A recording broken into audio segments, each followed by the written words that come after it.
கயல் இன்னைக்கான கயலோட அப்கமிங் வீடியோஸில் என்ன இன்ட்ரெஸ்டிங் நடக்க போகுது அப்படின்றது தான் இந்த வீடியோவில் வந்து பார்க்க போகிறோம். ஸோ இப்போ பார்த்தீங்கன்னா குடும்பமே வந்து எதிர்பார்த்துட்டு இருக்காங்க இல்லையா? ஸோ நம்ம விக்னேஷ் வருவார். ஸோ அந்த ஃபங்க்ஷனை சூப்பராக நம்ம நடத்தி முடிச்சிடலாம் அப்படின்னு சொல்லிட்டு வந்து ஃபேமிலியாக வந்து எதிர்பார்த்துட்டு இருக்காங்க. ஆனால் அங்கே வேதவள்ளி பண்ண வேலையால் பார்த்தீங்கன்னாக்கா விக்னேஷ் வந்து ஒரு அடி கூட நகர முடியாத அளவுக்கு வந்து இருக்காரு. அப்படி என்னடா அப்படி பண்ணாங்க அப்படின்னு பார்த்தீங்கன்னாக்கா, அவங்க குடிச்சாங்க இல்லையா? அந்த கூல் ட்ரிங்க்ஸில் வந்து மயக்க மருந்தை வந்து கலந்து வச்சுருக்காங்க. ஸோ அந்த மயக்க மருந்து சாப்பிட்டதுனால வந்து பார்த்தீங்கன்னாக்கா அவருக்கு எந்த ஒரு நிலைமையும் இல்லாம வந்து பெட்ல வந்து படுத்துட்டாரு.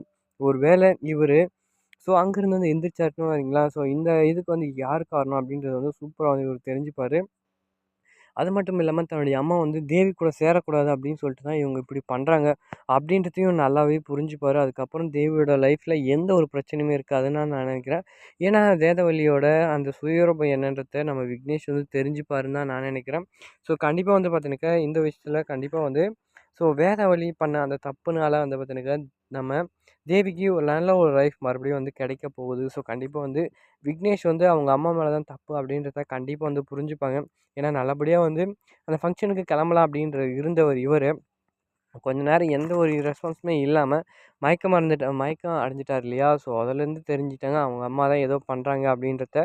இவரு கொஞ்சம் கொஞ்சமா வந்து புரிஞ்சுக்க போறாங்க. அதுக்கப்புறம் தான் வந்து பார்த்தீங்கன்னா, தேவியோட ஃபேமிலியில எல்லாருமே தனக்கு எந்த ஒரு தப்புமே பண்ணல. அவங்க அவங்க அம்மாவுடைய அம்மா தான் அந்த தேவி கூட நம்ம சேர்ந்து வாழக்கூடாது அப்படின்னு சொல்லிட்டு ஏதேதோ பண்றாங்கன்னு நெனைக்கிறேன்.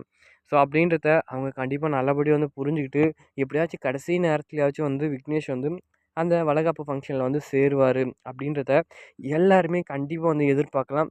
என்ன இது வழ வழ கொழ கொழன்னு வந்து இந்த எபிசோட் வந்து இழுத்துட்டு போவாங்கன்னு நான் நினைக்கிறேன். இத பத்தி கருத்துக்கள் உங்களுக்கு ஏதாச்சும் இருந்துச்சுன்னா, கீழ மறக்காம கமெண்ட் பண்ணிடுங்க. அடுத்து ஒரு அப்கமிங் வீடியோஸ்ல உங்கள எல்லாருமே சந்திக்கலாம்னு நினைக்கிறேன். இதே மாரி வீடியோட அப்டேட்ஸ் வேணும்னு நினைச்சீங்கன்னா சேனல மறக்காம சப்ஸ்கிரைப் பண்ணி சப்போர்ட் பண்ணுங்க. பாய்.